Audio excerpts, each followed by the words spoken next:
Hello, my wonderful friends. It's me, and I'm here yet again with some more stories. A collection of stories by my wonderful and incredible friend River. This is a story called A Collection of Strange Deliveries.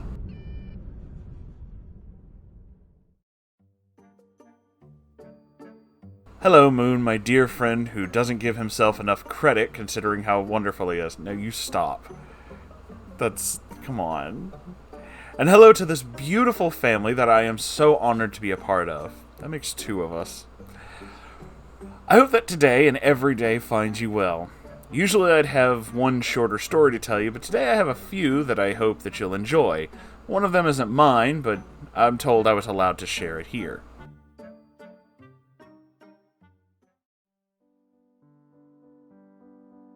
Part 1. The French Toast Nightmare. Oh boy. At one point, Moon, I was telling you about this, and you asked me this question. Did you just call him the French Toast Nightmare? I mean, I didn't, but now I will. This is why I say that I don't take credit for the name. Anyway, I used to be a part of a carpool that made it slightly easier to get to work every day, pre-whatever you want to call that thing that has nothing to do with French toast, but I guess we refer to it as the Backstreet Boys reunion tour. Yes, we do. Yes, indeed. This carpool consisted of two people that I know fairly well, and two that I don't really know that well. We all crammed into our friend's van and got dropped off at our respective offices. We all had each other's phone numbers because of a group chat we all shared.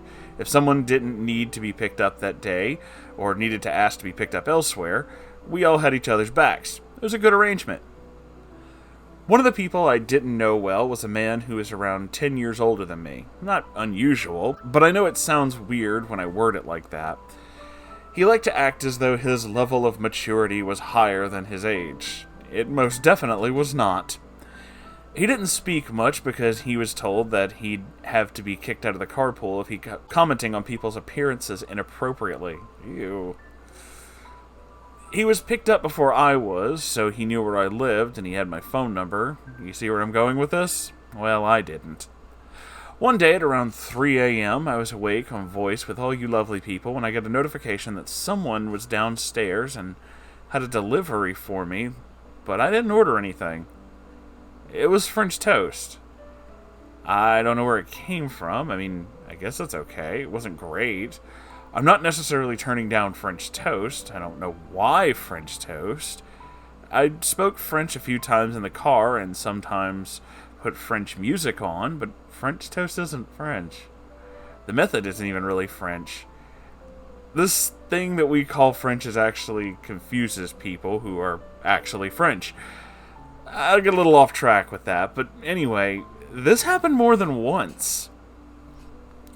Then I received a text about it from the guy in the carpool group. Long story short, he thought it would be a unique way to ask me out on a date, and he was very upset that I didn't figure out that it was him. I ended up no longer using the carpool because I didn't want to deal with any more nonsense. The last time I told this story, it was a short version, and it was right before one of your live streams, and people started expressing that they wanted to send you French toast. It is perishable, but I'm not going to speak for you. I'm just going to quietly advise against it and move on. Yeah, that would probably go bad if you sent it to me, so that's probably not the greatest of ideas. But there is something, if you really feel like you have to send me something, the address is in every one of these videos. It's in the drop-down box. You can see it. My favorite thing is trying weird snacks and candies from all over the world. And I usually make videos out of those, so, you know, have at it. But everything that gets sent to me winds up in a mailbag video. And, yeah, that's a thing.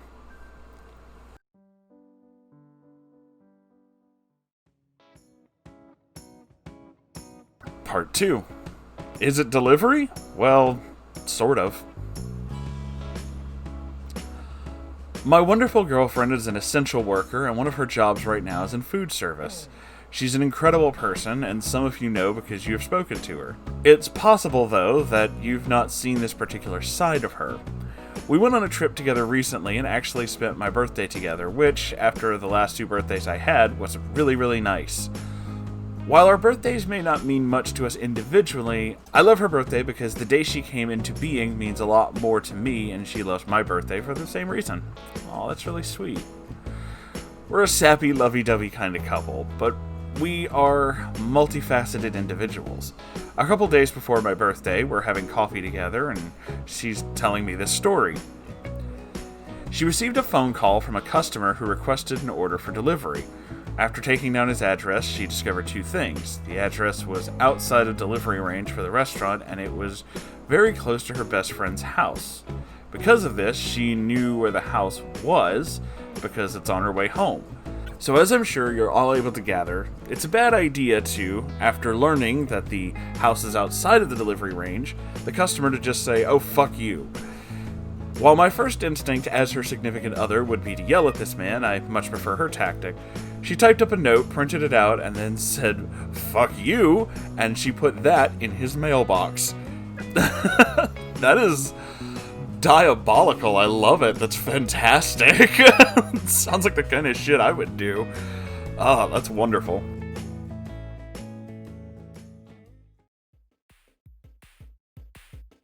Part 3. Tetris. I won't ever live this down, but that's fine. One of my wonderful friends is a gay British Canadian who I love to pieces. We decided one day to put together a group chat with one of our mutual friends. Since we're all queer, I decided to find a profile pic for our group chat. Maybe a piece of queer-themed art, something like that. What I should not have done was log on to Reddit and type gay and start scrolling through pictures. Oh no. Oh. Predictably, I'm sure to all of you, I ran into porn. Yeah, I bet that was a thing, yes. My response to running into porn was to try and cope with the fact that I had run into porn by saying to my friends, uh-oh, I ran into porn. So I didn't have to be the only one who knew of this thing. No, I didn't show them, and I didn't linger on it or anything. However, it did burn into my memory, which was, of course, the most fun not. My friend's response? Well, do you have any questions? At first I said no, but to be honest, because I'm not a very sexual person, I wasn't sure why any of that. I'm not going to go into detail about it, but it was very confusing. So I did end up saying, actually, I have one question. Why are they upside down? My friend absolutely lost it. Instant silent laughing mode. After giving him a second to compose himself, I said, this is some Tetris bullshit.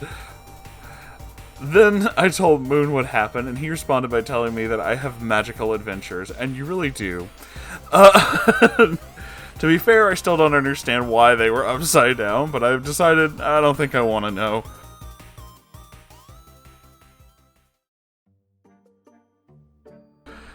I hope all of you enjoyed these stories. Again, much love to you all, and please be safe out there. Also, if any of you receive deliveries of French toast, I'm sorry. If you're thinking of sending French toast to someone, I advise against it, fully knowing that I can't tell any of you what to do.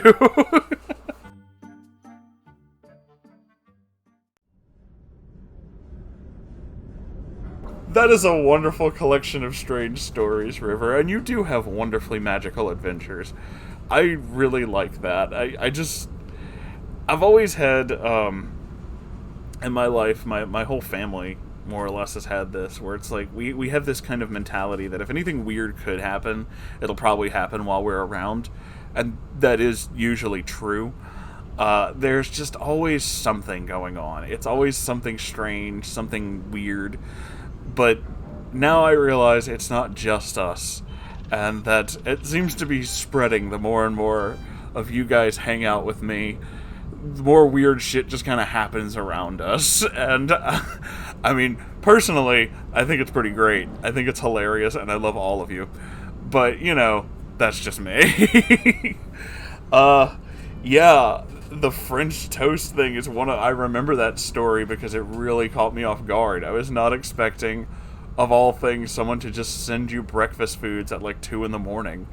Like, okay, thanks, but also why? You know? It's like, I get what you're going for, but also, no. I'm not fully on this level here, man. I don't know, man. I don't know. And there is a picture, and I don't know if it'll be in this video or not. I'll try to include it. If I can find it, it'll be right around here. Of some sort of, like, menu at a restaurant that I've seen a while back. And I immediately thought of this when you had to tell me about the Tetris thing, about why they're upside down. It's this picture of, like, a plate, like a plate lunch. And for some reason, the image of peas is inverted.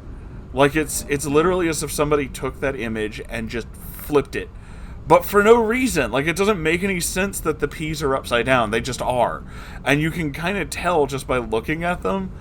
And it's confusing. It's like, what the fuck? Why would you do this? I don't understand.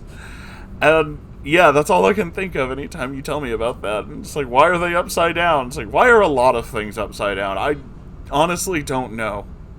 It's a very strange world we live in. Oh dear. But with that being said, thank you all for being here. I love you all so very, very much. If you have your own story, make sure to send it to my subreddit at r/moonhorsestories. I look forward to your story. And I'll see you guys in the next video. I love you all. Goodbye.